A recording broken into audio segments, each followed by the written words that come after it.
Right, muri yeZimbabwe usangana watiri kuita zvekare pano paHadzirare 263 pano ndokuzivisai manews updates ezvo zviri kuitika munyika yedu yeZimbabwe.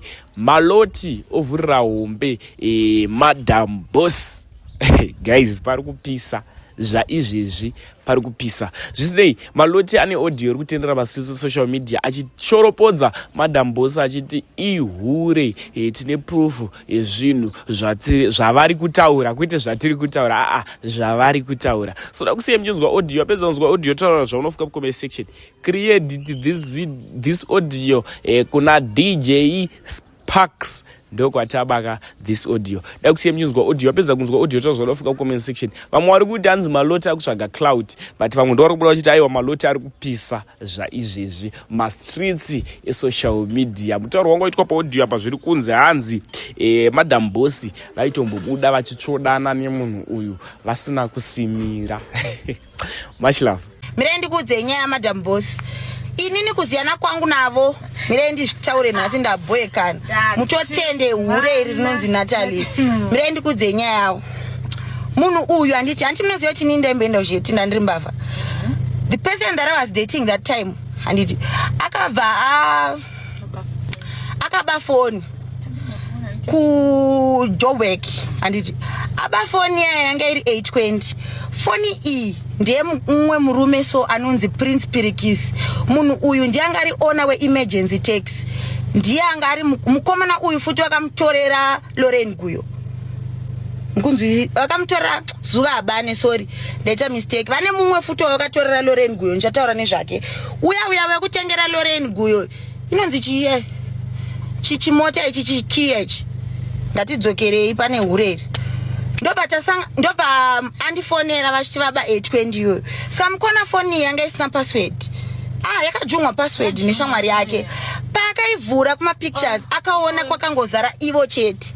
But unoziva kuti kune mamwe ma pictures ekuti isusu tiri ma public figures, right? Zvakafanana inini nangu handirarami fake life plus. Ndiri munhu wekuti ndogona kungobuda mumba ndiri imwe yaiya. But ivavo especially madays wayo ndo madays avaitopisa. Zvekuti unoziva pane mamwe ma pictures ekuti semunhu waceleb afana kunge ane munhu wese. Ma pictures angori random like wakarara wakatarisa kuside wakaita sei uri kuona. Ndopa akabva udza mukomana wangu uyu kuti muningirikini mune ma pictures aMadam Boss akawanda. Vatanga kuenda achivhura ma picture baenda pa WhatsApp. Pakanovhura pa WhatsApp akabva anonoona chat rawo. Ma picture vachikisana vachidanana vachidii. Ndo mazuva avakaita accident paya. Mapazi avangu vatori muhospital. Ndobva vakomana vatanga kuva blackmail. Kuti chaburitsa mavidhiyo chaburitsa mapictures. Vatanga kublackmailwa, vatanga kuto blackmailwa mukunzwa mapicture ali mavidhiyo tikatomasenderwa ari paview once. Ini nesister yangu tiriko kuno kuZimbabwe. Waiziya ndobva tatoona mapictures aya vatatanga kutoona hora. Apa ndo madays avainzi vari nani vazodi mazuva ekaraiva ukavo vachitodanana nemurume uya ende madays wayo ndo madays wangu ane nhumbu. Murume uya achitoti mwana ari sei, junior ari sei, vachitodaira vachiti ari bho chichi. Muri kunzwa zvapera yapera iyoiya nyaya. Vakomana vatanga kuva blackmail. Boyfriend yangu yabva yadzoka from SA.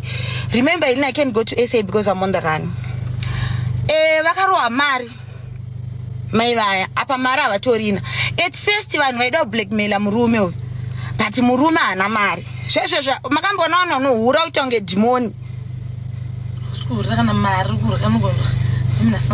Murume wacho iyeye haatorina mari. Iwe zvine basa rechiko indiri kutaura nyaya yechokwadi. So ufunga ndingangovengere munhu mahara here inini. Ndobva mukomana uya vatozoona vakomana kuti murume uyu haana mari uyu. Waiziya munhu atori nemari ndivo vatanga kutotumira mari. Saka mukutumira kwavo mari uri kuona vanozonosvika pakunodiscover identity yemunhu uyu yemukomana uyu, because vakomana vavaiba vari 3. Saka one wacho manje airohwa nedombo angaitaka kukandwa panze padhiri. Ndiye akabva anovaudza mazita evanhu vatanga kutoziyana naye, kutoziya identity yake. Ukunzwa identity yake kudaro ndobva vatanga kuziya identity vasitanga kuziya identity yavo ndo pandakazotanga kutaura vakabva vandifollowa cause vakamuona paInstagram page rake cause vanga nezita rake bva vatanga kundifollowa. Inini pandatanga kutotaurawo navo waiziya pandatova taiwa hapana zvitonditi handina mari chichi ndikataiwa ibo inini ndichetese ndichangotsvaga way yekuti nditaure nevakomana pakuti tatakutoita kutaura vakutoitaunge like shamwari yangu waiziya patatanga kutotaura pepe handa kutotaurawo nevakomana kuti aiwa hapana chichibo plus vanga vakuziya identity yavo so vakomana vo vanhu yekuti vanga vakutya futi kuti chi pamwe vanogona kuti isa pama1 this and that tatozotamba tese zvekutosvika pakutotaura tese zvekutosvika pakutozotaura kuti aiwa inini mwana uyu haisi nyaya yekuti chi ndewe mufesu iba ndikutotyirawo dzimwe mhene dzangu dzinotochengetawo mwana uyu hamhenowo mamwe madhara waiziya zvapera kudaro after some time chii chakabva chaitika mwana vanozotanga kuwirirana nemukomana uyu handiti inini ndobva ndavati ndichataura nevakomana hapana ndokumbirawo mungopote muchiposta zvebasa rangu vabva vatanga kutonditira chi vabva vatotanga kutonditira maadvert vachitonditira maadvert pepai vapedza kunditira maadvert pepai saka pane pandakazovati ndiitirewo advert iyi waiziya vavatanga kuita unge vakuita kamheno kamanager kavo kafani kaya kanenge kachivatengesa vakatanga kuita unge kakuda kuita mheno zvanga kuta handikwanise kuposta mafuta ekubleacha this and that vakutotaura chi zvekumama waiziya inini ndaziyei kuti vakutodanana nemukomana pandatanga unoziya vanhu vanodangoshandisa pusi pasingatombode izvozvo yet inini as a woman ndakatovamiririra kuti boys risavanetse but vakatondibetray ende ndiko kupera kwerelationship yangu nemunhu iyeye yakatopedzwa naiye mukadzi yeuya ende zvandikutaura zii zvekunyeba ndikutaura zvechokwadi asiri kuzvibhilivha kumhata kwake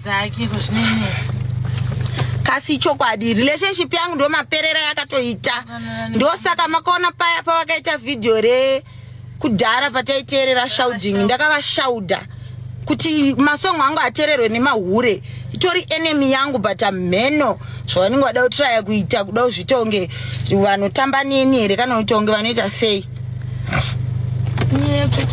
kana uri murume vaikuvhara futi inyengo ndiri mukadzi but dai ndandisiri mukadzi vaitohurawo neni futi kuti nyaya isabude anovhara chihure nechihure ndakushandisa stoning pesi ndaswipe singadei zvitoro tsvagira mwana chinzvimbo chikuru zvese asi pese vanoda izvozvo zvebasa rechikoko ndiri kunyebere ngavandisungise chechitori chokwadi kwatoona vatodzimbikana kusvika ipapo handisi kutaura zvinhu zvekunyeba ndikutaura chokwadi ndichinyepa ndowaniko pakunyepa havachapiseka vaya zvekunzi ndikadawo vataurira traffic kana kuti cloud zvamai manje titori necloud kutovadarika saka handingamboye panapa uzodhirowa nye chokwadi yandikutaura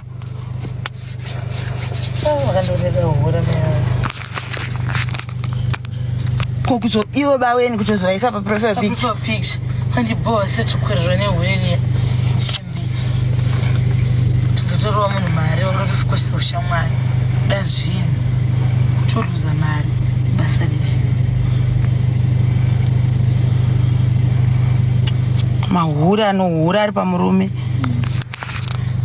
usandodze zvemahure pana chihura ka but don't try to make yourself look like you are better notoremera mamwe mahure anokorerwa nechihure kokoko chinyeperana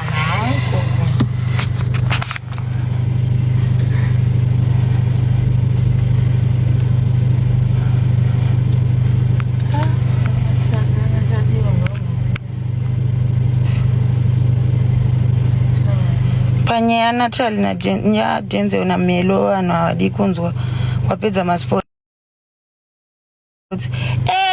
yatapiwa nadenzel nekuti ndo marelationship avari they can relate vanodiwa havazvizive zvekudanana vanotanga kutomaka instead of being inspired mukaona vanhu vachidanana munotanga kutomaka zido inoda zvinhu zvamunoita tu moda zvinhu zvamunokwanisa kurileta but instead of being inspired kana nditori mudzi zvisiri bono to inspire kairi bo aiwa iwe utofarira iwe munhu akafanana newe imagine